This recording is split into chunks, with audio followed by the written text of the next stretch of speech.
We survived the first 3 wounds. We gave up the center of the universe. We accepted our place among the animals. But we still had one fortress left, our own minds. We believed we were the sovereign rulers of our inner kingdom. Descartes called it the res cogitans, the thinking substance, a brightly lit room where the rational ego sat on the throne, in absolute control of every thought and decision. We were transparent to ourselves. Then came Sigmund Freud.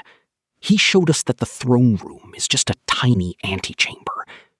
Beneath it lies a massive, dark cellar filled with repressed desires, archaic drives, and forgotten wounds. The ego, Freud said, is not the master of the house.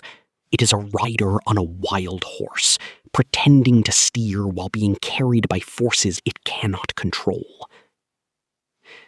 This was the 4th narcissistic wound, the terrifying realization that our deepest convictions and our noblest choices are often just post-rationalizations for a dark, mechanical drive we do not understand.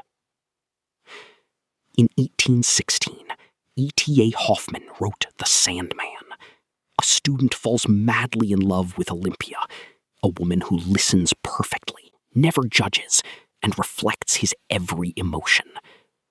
Then he discovers she is a mechanical automaton. The horror of that story is what Freud called the uncanny. The fear is not that we have fallen in love with a machine. The fear is the sudden, creeping realization that we might be machines ourselves. For a century, we survived Freud's wound by clinging to one last comfort. We said, fine, we are driven by unconscious urges, but at least we are the only beings that can think, the only beings that can create meaning. And now, the servers in California are powering up. Olimpia no longer just plays the piano. She writes poetry. She diagnoses illnesses. She formulates philosophy. Freud showed us that the ego is not master in its own house. Artificial intelligence is asking a far more radical question. What if the house itself no longer belongs exclusively to us? We survived the loss of our rationality. Now we must survive the loss of our uniqueness.